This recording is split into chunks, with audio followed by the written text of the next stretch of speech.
Hello and welcome back to the D4 channel, and we are resuming our Star Wars reading, our Star Wars book club. So I am finally able to resume the Star Wars book club for you guys. I know a lot of you who are subscribed, or even if not subscribed, you wrote me comments saying you do love these readings that I do, which is honestly something very surprising, something niche that I thought I would do because it's something unique and I don't really see that along on YouTube. And plus, for people who can't afford the books or can't keep up with the canon, I thought I would offer them a nice, relaxing way to continue with the Star Wars lore that's outside of the movies, TV shows, and video games. So what I'll be doing, I do have some of it on the channel. The High Republic Path of the Sea, I will continue, but I want to read all the books in timeline chronological order. So today we'll be reading Star Wars: The High Republic, called The Convergence, on by Zordia Cordova. Now, before we get to the reading, I want you guys to like and subscribe to the D4 channel. For all your Star Wars news, please hit the bell for notifications for every time we upload a video. Obviously, it's just me reading today, but usually I host this with my wonderful counterpart D4. So please subscribe if you like our podcast and anything that we do here on this channel. But we are going to read the High Republic Convergence. We're going to read from chapter 1 through 3. So please, enjoy the reading as you're listening to me. Put me in the background as you work, as you chillax. Do what you do in your daily life. And let's dive into the galaxy far, far away in the High Republic. A long time ago in a galaxy far, far away. I will have music in the background as well. A little low because I don't want to get copyrighted, but I will have Star Wars themes playing in the back. It is a time of great exploration in an effort to unite the galaxy. The Chancellors of the Republic, working alongside the courageous and wise Jedi Knights, have dispatched dozens of Pathfinder teams into the farthest reaches of the Outer Rim. But it is also a time of great uncertainty. Communication is unreliable, and tall tales of mysterious planets and monstrous creatures abound.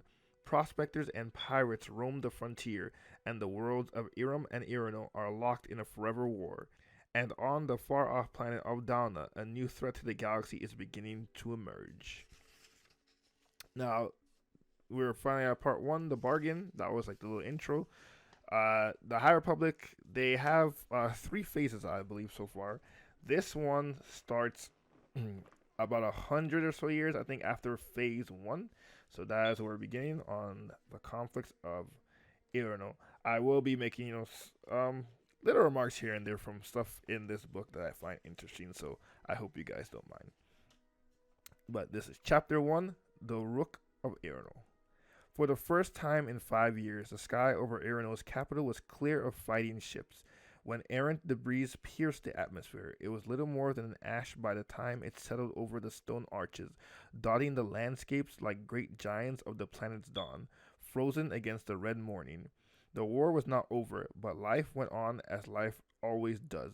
Though parts of the city still smoldered, mourners hurried to inter their dead. As news of the latest ceasefire attempt with Iram spread, the market of the Rook, Irano's capital, flooded with citizens anticipating the promise of the day's water shipment.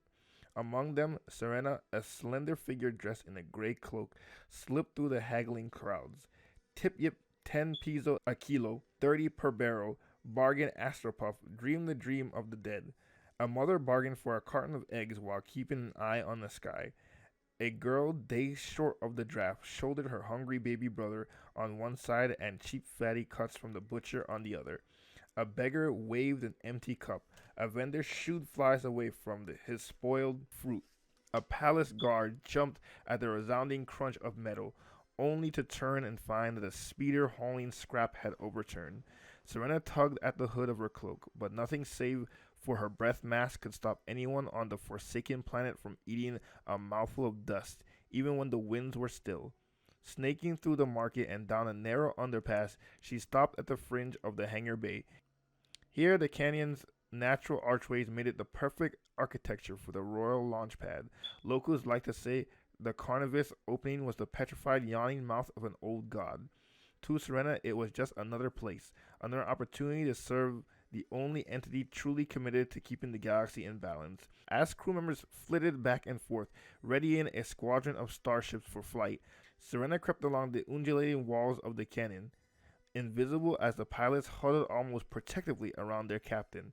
The young woman's face was half cast in the canyon shadow, but Serena could just make out the calm intensity on her regal features.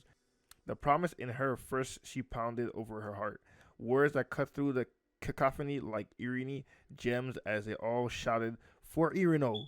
"Thanks for the rousing pep talk, Captain Oberon," Serena muttered as she crouched behind one of the astromech droids and inserted a slender program chip into its front panel. A sharp thrill of victory coursed through her, but the moment was short-lived. A soldier with an eye patch rounded the corner and halted.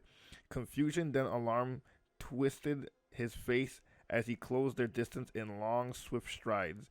"You're not authorized to be here." Serena cowered, let herself sink toward the floor, but he yanked her upright and shoved her against a stack of crates. There was the hard plunk of an empty canteen hitting stone. Dust, always so much dust, lodged between her teeth and the back of her throat. "What are you?" "Please," Serena whimpered and coughed. "Spare a pez for a poor farmer. Some water. There's a ration distribution at high noon," the soldier said, releasing her with a frustrated huff. His medals boasted the rank of lieutenant, and though she hadn't noticed him at his captain's side, pity, then frustration, flitted across his scarred face as he reached into his pocket and fished out a bronze coin. "Now get out of my sight." Serena clasped the coin, then sprinted away from the launch pad, merging back into the sea of dusty cloaks in the market where a fight was breaking out. The desperate citizens of Iruno shoved one another to secure a better place in the queue for water rations, which had doubled in size in the time it took her to fulfill her mission. Serena pushed harder, shielding her face against the current of sweaty bodies until she broke through the throng, tossing the bronze pez into a beggar's tin cup. Serena straightened and made for the road leading out of town. "It is done," she spoke into a short-range comlink. A worried voice crackled back. "Are you sure it was the right—" Yes, I'm certain," she bit back, the ire at being questioned. She had been chosen for this mission. "Hurry back, got a perfect spot to see the fireworks." As Serena broke into jog, 30 starfighters rocketed into the sky. Serena let her hood fall, welcomed the heat of the rising sun, and smiled in anticipation of the will of the Force, because if the Force willed it, none of those starfighters would return. And that was the end of Chapter 1. Now we are on Chapter 2, Beyond Irino's Gravity Well. Captain Jiri Alberon was tired of waiting for the ice hauler to drop out of hyperspace, for the enemy to break their tenuous ceasefire and attack, for her world to go up in flames again and again, and know that this time, despite everything she'd fought for, it would be all her fault. And yet Jiri waited, because in the outer reaches of the galaxy, the dregs of better-known worlds and sectors, waiting was all she can do. The helplessness of it all tore through her, though she kept her chin up, eyes locked on the chasm of space. She was the captain of Irino's fleet. She had to set an example for the batch of new recruits, every wave of them younger and younger than the last. Jiri's Starfire squadron had held sentry over the planet's atmosphere since daybreak. Before the war, Irino Monarch might not have deployed a naval squadron for what was supposed to be a simple escort mission. But as drought ravaged her world and hyperlanes crawled with pirates, the safety of the cargo was a matter of life and death. Under different circumstances, Jiri would have marveled at the awe-inspiring view of the curious pocket of the galaxy. Her world with its red mountains and sleek canyons, and neighboring Irum's turquoise seas, mottled by constant storms. Locked between them were a belt of debris, remnants from years of battle that cluttered the corridor like asteroids, and the timekeeper moon. Her own grandmother used to say that billions of years before, Irino and Iram were two cosmic beings that emerged from stardust, and the moon was their shared heart, vital to Irino's winds and Iram's tides. Jiri had loved that story once. Whether in peace or war, the planets and their moon were irrevocably bound not simply by the pull of their gravity, but by a long past and ever murky future, a future of Jiri would dedicate her life to making right. Now the restlessness among the young planets were beginning to show as one of them nudged out of the formation, then back.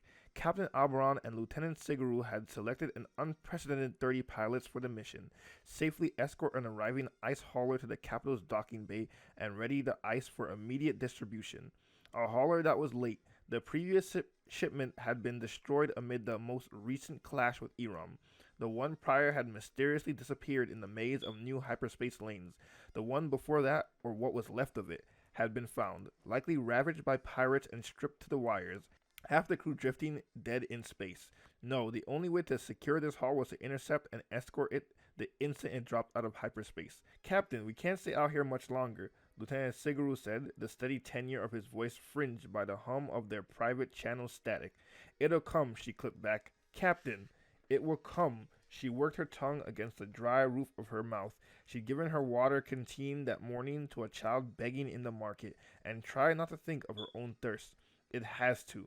She returned to her left where he always was in their chain link formation, his bronze helmet obscuring most of his bearded face. She imagined the scrutiny in his storm gray eye, the way the scars under his eye patch turned red when he was frustrated and angry. She also knew that he was likely squeezing the pommel of the ceremonial bane blade every Iranian soldier had strapped at the hip, a habit she shared.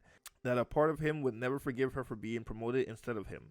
That he resented her, even as he turned in their direction, like he could feel her stare. Captain, then softer, Jiri, don't. She snapped her attention straight ahead, past the blue of Iram, and at the pinpricks of distant stars. We're lucky to have secured this shipment after Morocco reneged on their promise of relief. Morocco was the latest on their list of former allies. What could she or the monarch have expected? With every passing year, every broken ceasefire, every failed attempt at peace, even their closest trading partners had turned their backs on Irano. Few dared to intervene in the conflict, and most simply waited for a victor to arise to choose a side. I'm aware of our predicament, Captain Albaran. It's... He paused for so long Ziri moved to toggle her channel to see if her comm had fritzed again. We agreed to clear the corridor between the two planets of Iram's military escort. They could take our prolonged presence here as a breach of the terms. I'm always ready for a fight, but this ceasefire, clearing the corridor, all of it was your plan. Your plan. Jared Suguru always knew how to get under her skin. It had taken years off her life to convince her father to agree to this in the first place. He'd be convinced the circumstance was an elaborate plan for the enemy to catch Irano with their guard down and attack, hence the 30 starfighters. The conditions were simple. Ziri would lead an escort mission in at daybreak and clear the space for Iram in the afternoon. No weapons would be engaged. Previous ceasefires had been broken over less, but she counted on Iram being equally desperate for relief, so they would understand. Ziri knew quite well where the blame would fall when, if, something went wrong. Thank you for reminding me, Lieutenant, but we can't go home empty-handed, and I won't have another one of our shipments destroyed or raided because our backs were turned fighting a war. I'll handle Iram. We're staying. I hope Iram's general is as understanding as you would be, he said, then switched his comm channel. She followed suit, the restless chatter from the pilots filling the time. Every moment they remained in open space, they seemed to forget their captain was listening. She didn't mind. It was how she got to know them during rare moments of stillness, listening to the rhythm of their voices. Look at all this junk, Sapphire 10 said. That's not junk, Sapphire 9 piped up, his voice breaking on the last word. The youngest of them all, Sapphire 9 had been dubbed Blitz on his first day of training. The fresh recruits were mostly a result of the draft, but Blitz had begged for permission to enlist early, in honor of his fallen sister Lina. He had been weeks away from the conscription age. Ziri had done the same after her brother's death, and perhaps that was why she had signed off on the request. Ziri had seen hundreds of soldiers fall, but Lina's death had been a turning point for Irano. What should have been a routine recon mission to Iram's western isles ended in destruction when her starfighter's thruster malfunctioned moments after liftoff, and she plummeted from the sky, the third malfunction in consecutive days, but the first to result in a casualty. It felt like everyone in the Rook collectively held their breath as they watched the ship crash into the Ramshed Gorge. It was Lina's tragic end that had sent civilians rioting into the streets. How many others had they lost? Not to Iram, but to their own fleet of outdated starships. What would the monarch do to ensure it wouldn't happen again? What would he do to finally win this war? Where were the food and water rations promised? Jiri wouldn't fight her own people and Iram at the same time, but the dissidents propelled the monarch to lease a plot of the mountains in the southern hemisphere to Corellia in exchange for 3 dozen devil fighters. Jiri had cursed the bargain, but she knew it was the most strategic solution. Their fleet was stretched too thin. Irino was stretched too thin, but what would the monarchs sell off next? What would be enough? Questioning the decision, especially during a time of war, and especially by one of Irino's own captains, would have been treason, even for the monarch's own daughter. Jiri's only form of rebellion had been given one of the new ships, assigned to her to Blitz, fresh out of basic combat training. She'd opted to remain in the ancient clunker she'd been flying since she enlisted. Besides, no matter what the ship, she'd get where she needed to go. It's not junk, Blitz repeated. His ship wavered, lightly toggling his controls with trembling fists. Easy, Thighfire 9, Lieutenant Siguru growled low into the comm. Get a hold of your ship. Blitz stilled and whimpered an apology. I didn't mean anything by it, Thighfire 9 muttered. It's just, look at it. The belt of the breeze was unavoidable. Remnants of starships and people floated in a river of scorched metal and frost-covered limbs. At first, Jiri had run salvo missions and turned cargo holds into Reaper barges, if only to give closure to those waiting on the ground. Now it was nearly impossible to tell the wreckage apart. If the ceasefire held, she would try again. People just want something to bury, Lieutenant Suguru liked to remind her. They might never be friends again, but she could never call into question his loyalty and ability to get his hands dirty for the cause. No, he's right. It's not junk. It's a graveyard, Doubtfire 6 said, his somber words followed by a strange yowl. Is that your stomach? Someone asked. Ah, he's just nervous, Lieutenant Suguru said amiably. It's his first flight. Or he's hungry, you giant fool, Ziri thought. The words were on the tip of her tongue, but Lieutenant Suguru had a way of smoothing out the moods of their soldiers. Take it easy, kid. It's just a tiny explosion. They are casualties in war, kid. We will make Iran pay for their crimes and sink their glass palaces at the bottom of the seas, kid. Siguru could be their friendly lieutenant, while Jiri was the one who made them run drills until their bodies ached, the one who had to worry about whether or not they had the rations promised to the new recruits and their starving families, the one to fight with her father about prioritizing water over fuel, which is why that ice shipment needed to appear, and it needed to appear intact, and it needed to appear now because after 5 years of fighting, their homeworld had decided it had been enough. The old gods are angry, cried the temple elders. The old gods are angry at the monarch's war and have stopped the rain. Jiri couldn't blame the old gods or New for the worst drought in her recent memory. All she could believe in was herself, and do everything in her power to get aid to her people. Irona would require every fiber of her being, and she would give until there was nothing left of her. As the planets crept along the moon's orbit, Ziri scanned Iram for movement, but saw only swirls of clouds over turquoise oceans. No escort ships, but there would be. My wife's gonna kill me for missing supper again, Doubtfire 3 murmured. The woman she knew was Kini, was among the eldest members of Jiri's squadron, and been a retired mechanic when she re-enlisted a couple of years prior. I miss my mom's pilafas stew, Blitz added. Kini chuckled softly. You're all welcome, of course.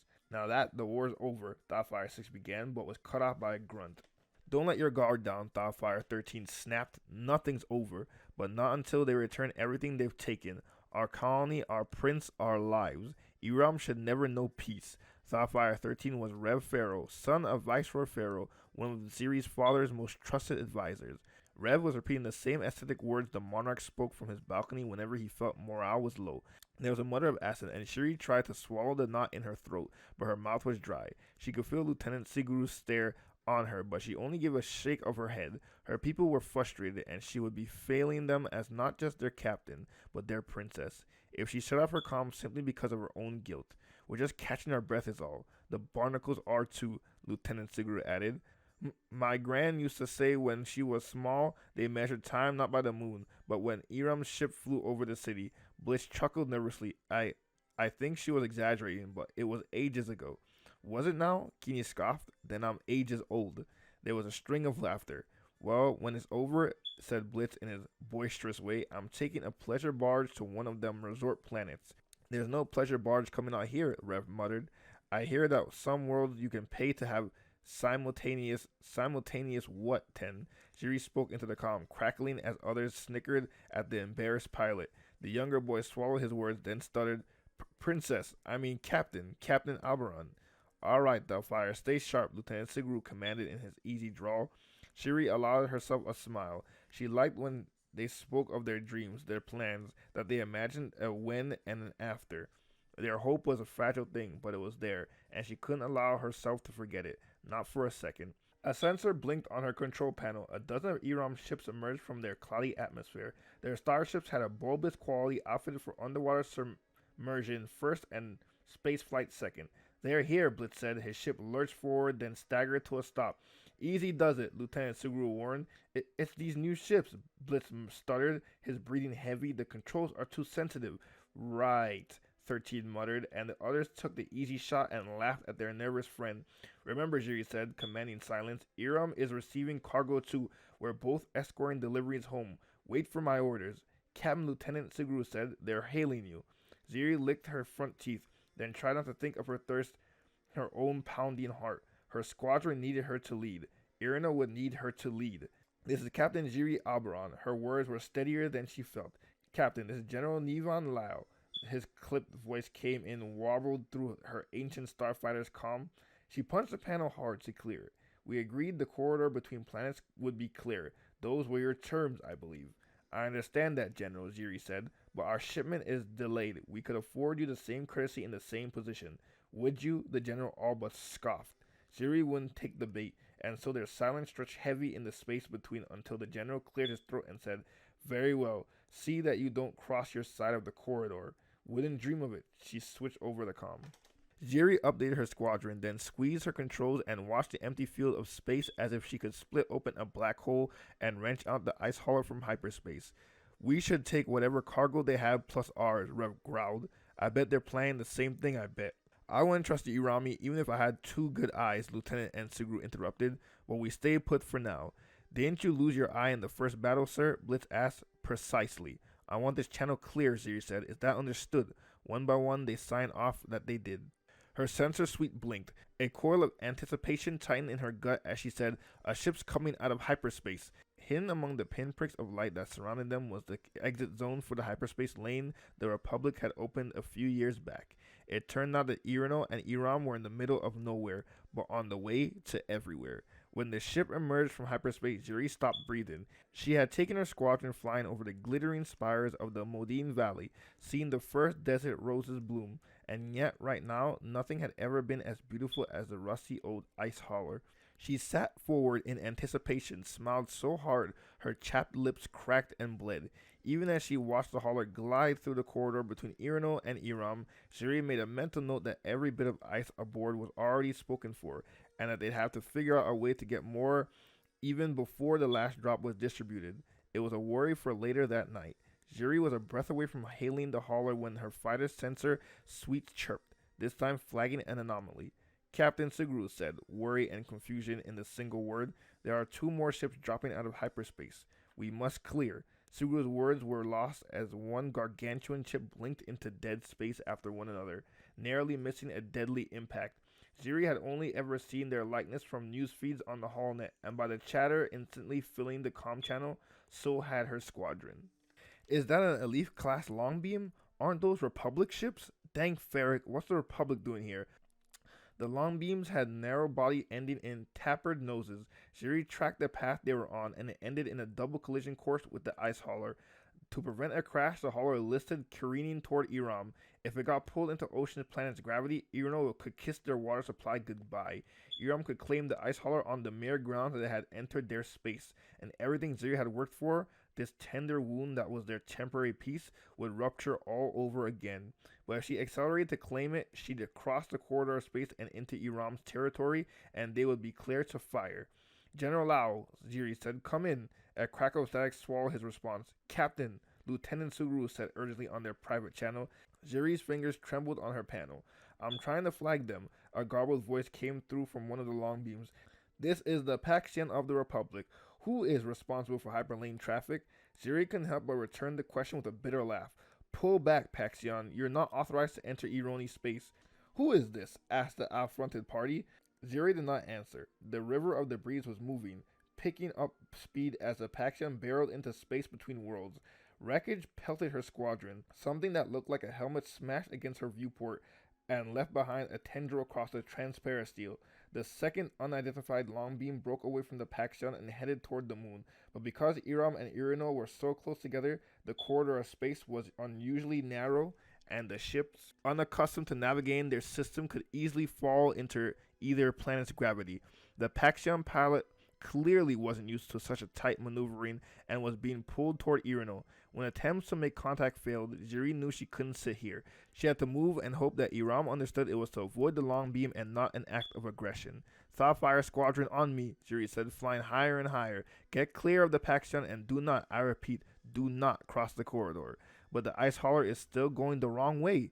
Blitz came in, panicked. She couldn't see his Delphi deviating from their cluster. Thawfire 9, stay in formation, Jiri ordered. Lieutenant Suguru, keep hailing the ice hauler and get them to reroute. I will deal with the general. But Jiri wouldn't get the opportunity. The rogue Devil Fighter completely broke formation and sailed through space in sweeping dips and dives. Thawfire 9, if you weren't endangering the mission, I congratulate you on the best flying of your class, Lieutenant Suguru said. Now get your ass back here. It's not me, Blitz shouted. The ship's out of control. I can't. 9, that's an order. Do you copy? Jiri said, the channel cracking with a sharp note of feedback. Every ship was trying to communicate and unable to get their messages out as a green blur blasted through the debris field and at Iram's forces. It didn't matter that it didn't make contact. It was a shot fired from Thawfire 9 starfighter from Irino. A single shot was all it took. Jiri's pulse roared in her ears. She tasted the blood on her cracked lips, choked on the helpless cry no one could hear. For a heartbeat, there was finally silence as the comms went dead and every one of the Iram's forces fired back. And that was the end of Chapter 2. Now we are on Chapter 3, aboard the Valiant Hyperspace. Moments before the collision, Jedi Knight Gelia Nati was safely aboard the Valiant's cargo hold, walking on air. The relief crates of the medical supplies destined for Iram nearly reached the long beam ceilings, but Gelia was always made to do with the space she had. Stripped down to her sand-colored tunic and leggings, she concentrated on taking one step at a time.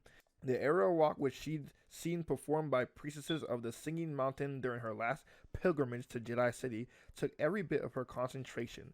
Gela's heartbeat slowed to the rhythm of her deep breaths. Every bit of her body was buoyed by the Force, a contradiction of sensations, adrift yet anchored, steady yet in motion. She was a moment and somehow infinite. She took another step, now standing completely sideways. Slowly she extended her arms outward, keeping her palms up, and felt the first tremble in her muscles. Focus, she reminded herself. She kept her eyes trained on the marbled blue and white light from the viewport. Her travels with the Order had taken her to oceanic worlds, across mountain valleys, and into cities hovering in the clouds. But there she was. Something about hyperspace that humbled her like nothing else. Meditating while in hyperspace was like being buried within light, within the Force itself. There and then gone. A blink of an eye, a star, a life. She inhaled once more, then felt the presence before the door to the cargo hold hiss open.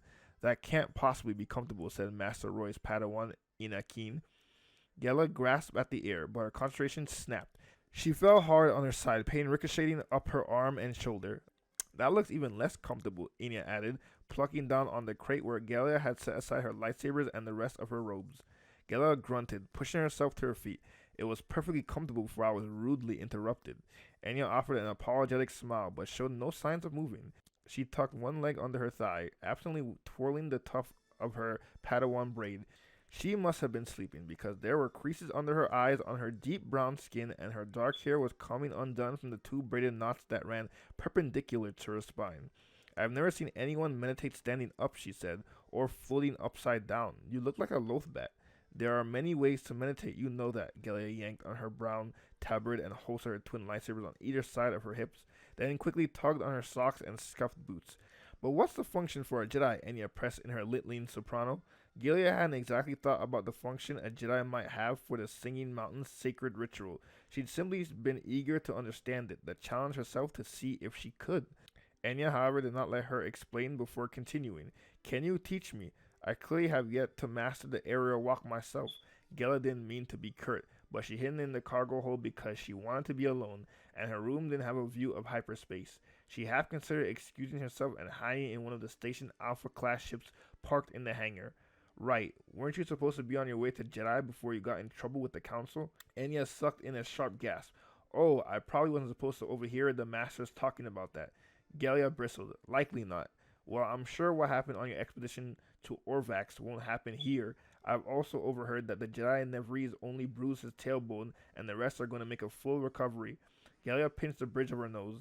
2 weeks and the reminder of her failure on her first mission as a Pathfinder team leader was still fresh. At the time of the accident, she requested permission from the Council to return to Jeddah, where she could train with one of many orders studying the mystical ways of the Force, to center herself, to regain equilibrium and perspective about where her choices had gone wrong. Instead, she'd been resigned deeper and deeper into the Outer Rim, aboard the Valiant with Masters Sun and Roy, and Padawan Enya Keen. It was hard not to feel like she was being punished. She might as well know everything Enya had heard. Is that all? Master Sun said.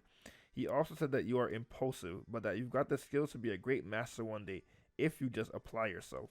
Galia returned Enya's wide smile with a scowl, though it didn't last long. She couldn't remember ever having the Padawan's level of energy, even though at 30 standard years, Galia was only a decade her senior. Still, there was something about Enya that wore anyone down, with her sunny, eager smiles and innocent hope, even if it was exhausting on long journeys such as these. Very well, Galia said. I will teach you when we get to Iram. I need the practice.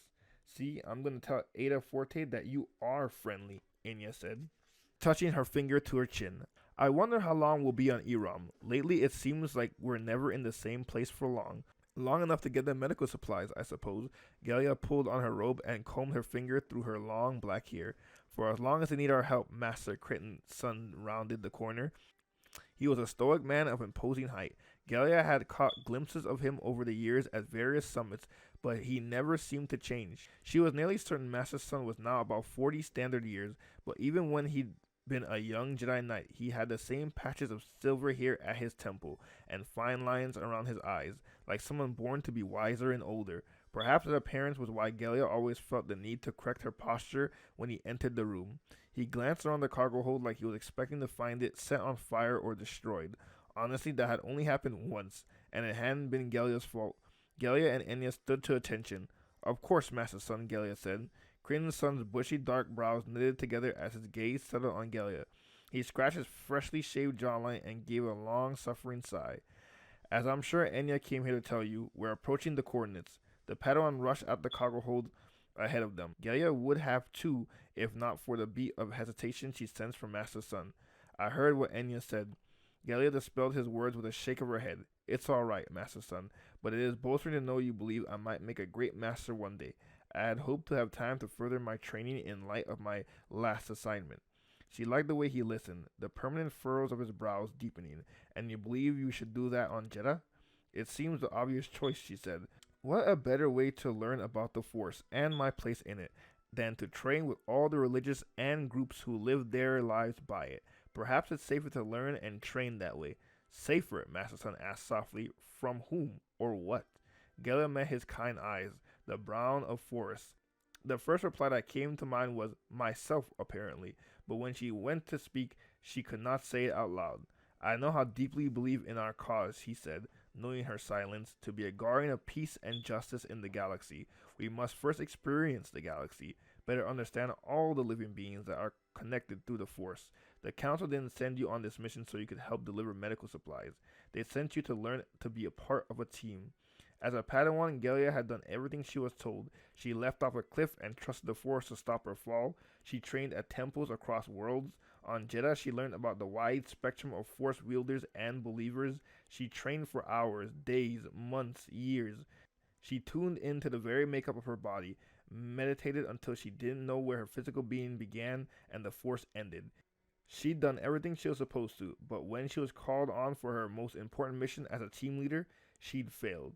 Perhaps I'm better off serving the Order on my own, she mused. Master Sun raised his eyebrows sympathetically. There are many paths, and I trust in time you will find yours, Galianati, but it seems to me that you are only scratching at the surface of what you might be capable of. You must have patience, she finished for him. Exactly, he said, turning to leave the cargo hold.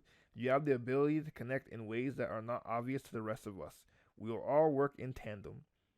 I appreciate that, Master Sun, Galia said. She will not fail again. Now let's hurry and buckle in. Our last trip to Iram was a bumpy drop out of hyperspace. She followed Master Sun through the corridor and up to the where Master Charles Roy was at the helm. Even sitting, the Syrian man towered over the others.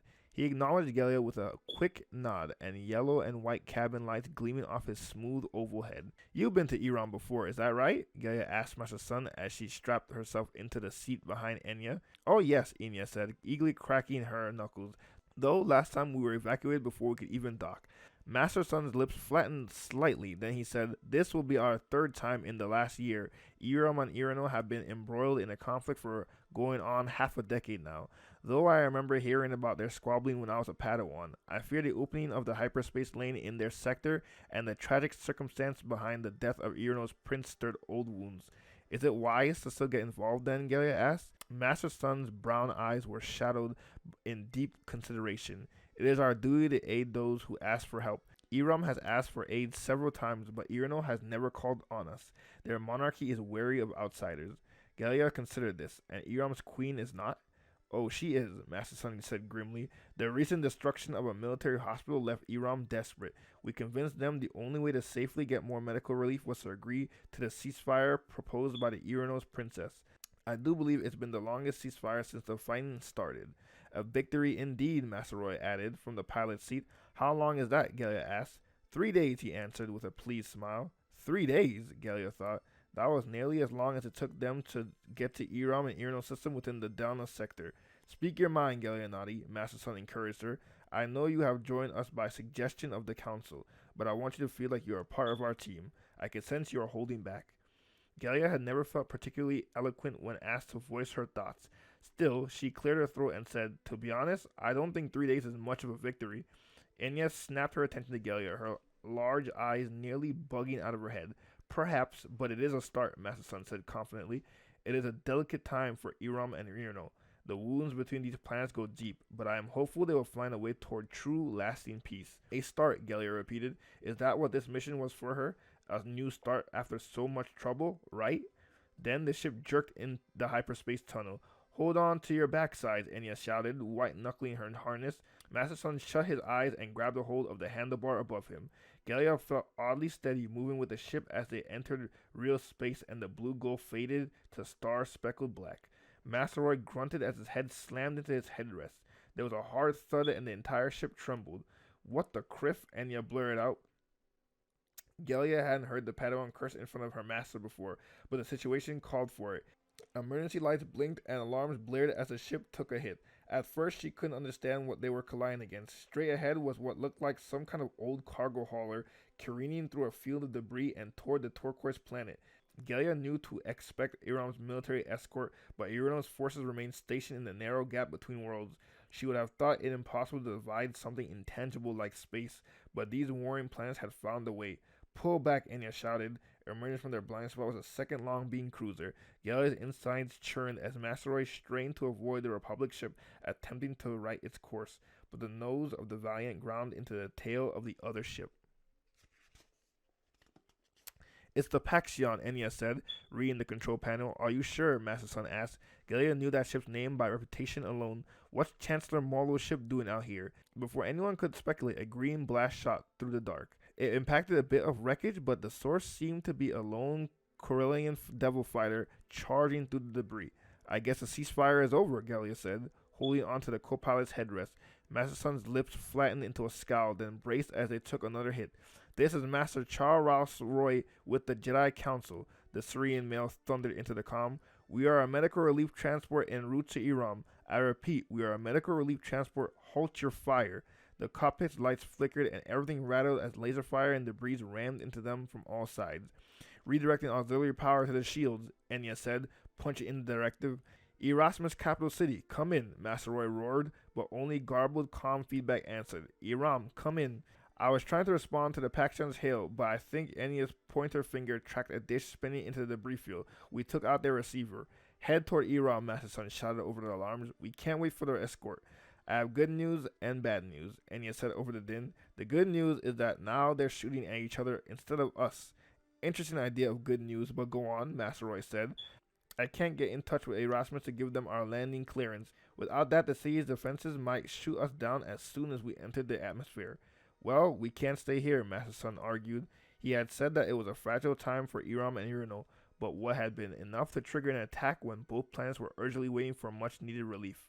He had said that it was a fragile time for Iram and Urano, but what had been enough to trigger an attack when both planets were urgently waiting for much needed relief? Galia gripped the armrest of her seat, itching to do something. She could sense Master Sun's frustration too. We should get out there. We can't, he said, lambent in his words. We can't choose sides, Master Roy agreed. Our mission is to deliver the requested aid to Iram, not fight their war. For now, we'll head for the moon before we get pulled into Urano's gravity. Galia kept her eyes trained on the dogfighting in a dead space. She reached out through the force to the destruction ahead.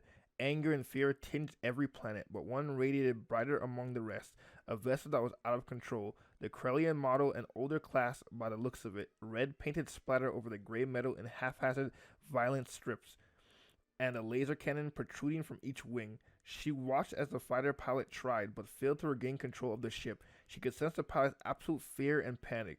It left an acid taste on her tongue. Gaia pointed at the rogue devil fighter. There, I felt it too, Enya said. The pilot has lost control and is scared. There's nothing we can do. We must get to safety first, Master Charles Roy said as the ship took another hit. They could make it to the moon's surface, and Gaia would have to convince the Masters to let her take one of the Alpha 3 Jedi starfighters and help the pilot who seemed to be in distress. But by then, it would be too late. Before the plan had fully formed in her mind, Galia Nati unbuckled her harness and hurried to the back of the ship, descended to the ladder, and boarded one of the two starfighters. The thought of flying alone made the pit of her stomach squeeze unpleasantly, but she steadied her breath. Her own feelings didn't matter, not when someone was crying out for help. After all, wasn't that what they were there to do? Help? She punched in the controls to release the magnetic clamps, let the cockpit canopy pressurize shut.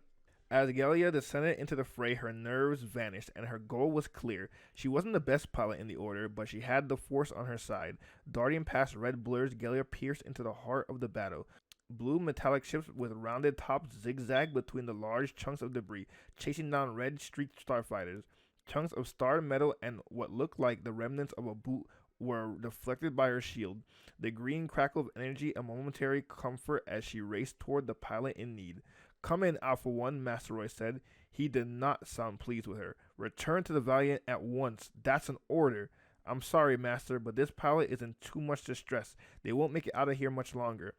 There was a grunt of disapproval followed by, we'll clear your path. Galia stayed on course toward the Corellian Devil Fighter.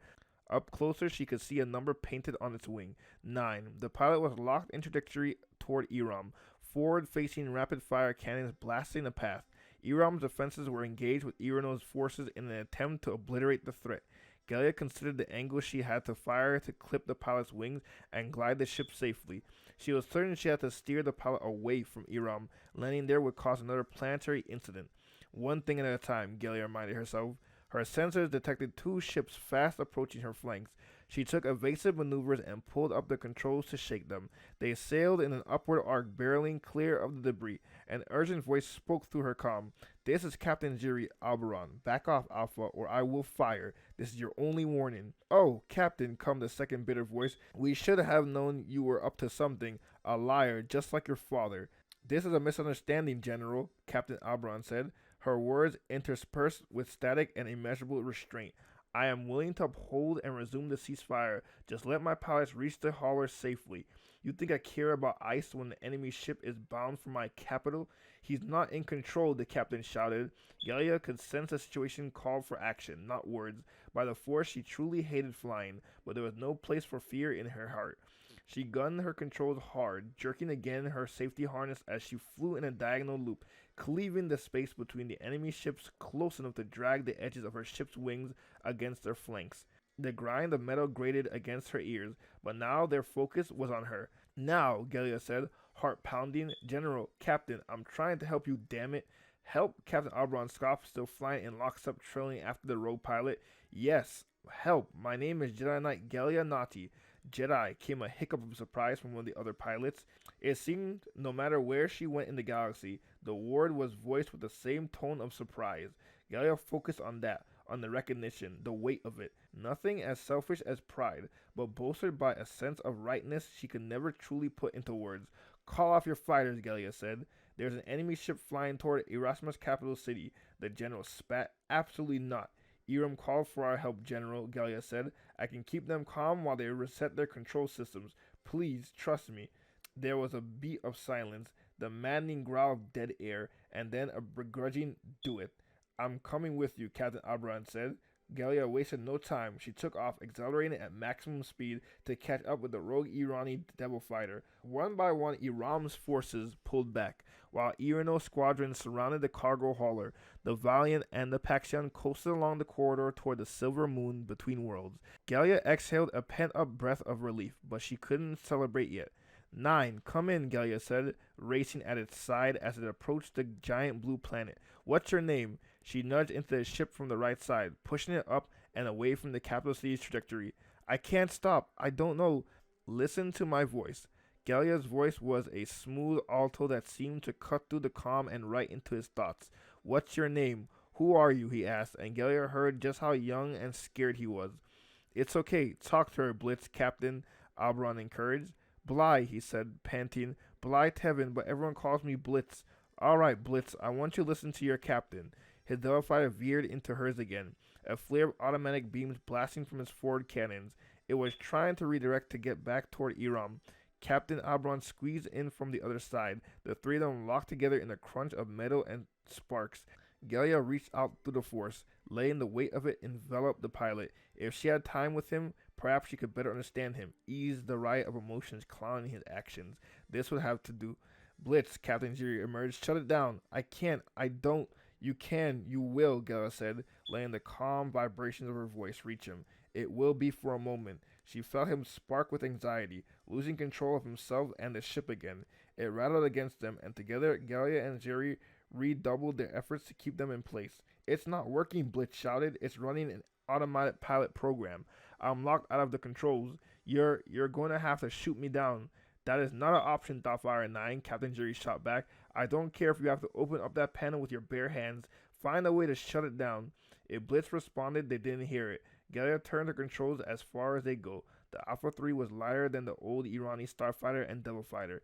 Galia could fly faster, more gracefully with the Force, but the effort it was taking for her to keep Blitz aloft would physically and mentally split her at the seams. Her grasp on their already tenuous connection frayed as a new guttural voice interrupted their comms. "Many apologies, Princess," the stranger said, "but we did not sign up for this. Releasing cargo." Galia caught the flash of the hauler blinking out of the sector, the massive crate plummeting toward the debris as the princess blared a string of curses. In that moment of uncertainty, Blitz broke free, his ship diving back down its intended target every rom. They dumped the ice and bolted. "Lieutenant Sugru, do not lose that hull." Then all at once the out-of-control Devil Fighter powered down, drifting into a spin. "I did it. I got it." Galia sensed Blitz's relief, the bitter tinge of his fear scraping against her skin like gravel. "General Lau, please." Captain Albaran began. Blitz was still on a collision course with Iram, but at least he wasn't armed. "I understand," General Lau said with a reluctance. "I personally make sure you both get home." "Thank you, Galia," Captain Albaran said, as Galia maneuvered her ship away from the trio and made for the Valiant. Captain Blitz's voice rang with fear. Galia turned to see the captain and the general still flying side by side with the pilot. Something was wrong. "There's a problem. Before he could finish, before Galia could go back, red and white fire bloomed from Blythe Telvin's exploding Devil Fighter. Beyond Iram's gravity well, Blythe Tevin had always wanted to see the blue waters of Iram up close, even if it was a place he was supposed to hate. But the boy they called Blitz couldn't hate anyone. Not really. Not the way some of his fellow pilots did, with an anger so deep it was branded into their skin. That day's mission should have been the first day of a long military career, an opportunity to finish what his sister had started, what his grandfather had fought for as a young man. For Irano, always for Irano. When he'd been reassigned to one of the new vessels, he'd revel in the sensation of breaching the atmosphere into infinite space. It was something no simulator and no practice runs in the Ramshed Gorge could replace. He'd proved himself, not Blitz, the fumbling pilot, Blythe Tevin, hero of Irano. But he hadn't been the hero he set out to be. The moment he lost control, he attempted to steer the Devil Fighter off course. Even at first sight, he could have been branded a deserter. He didn't want anyone to get hurt, but the controls wouldn't respond. They were programmed to fire, and his ship was set on a collision course with Iram's capital. It felt like he'd been out of control for hours, screaming into his own sick before he had heard her voice. Felt a pressure against his chest, clearing the clouds of fear until he knew what to do. He remembered the ceremonial Bane blade at his hip, Sweaty, shaking fingers worked at the clasp until he freed it from his sheath. Passed down from his grandfather, it wasn't sharp enough to slice skin on a first try, but it would do the trick. He rammed it into the port. A current shorted the navigation and powered down his ship. I did it! I got it! He could manually restart the ship. He had clearing to land on Iram of all places. He thought of his mother, sitting in their apartment. She promised to make a fresh batch of pilaf stew when he got leave, if the ceasefire held. That's why he was up there, so far and so close to home. He thought of her then, smiling as he played with other children on the narrow, dusty streets outside the palace. A woman who could stretch a ration for days. A miracle, he thought once, until he realized how thin and sad she was stirring their pot of thin soup. Together, they watched his sister fall out of the sky, and he thanked his lucky stars she never got to see him struggle during training. Struggle as he crashed one simulation after the next until he was branded Blitz. Blitz Tevin, a name he laughed at with everyone else even though he hated it. When he stopped shaking and the manual restart began, he shut his eyes and thanked the old gods, the ones his mother still prayed to. Even then, he was certain she was waiting, climbing onto the watchtower where all the families waited for the ships to come home. Because she was why he did this, for her. As his ship whirled back to life and the countdown began, he called for help that wouldn't come. Blytheaven's last thought was of his mother. She always wanted to see the turquoise seas of the enemy too. And that is the end of chapter 3. Oh my god, I love these books. They have so much heart.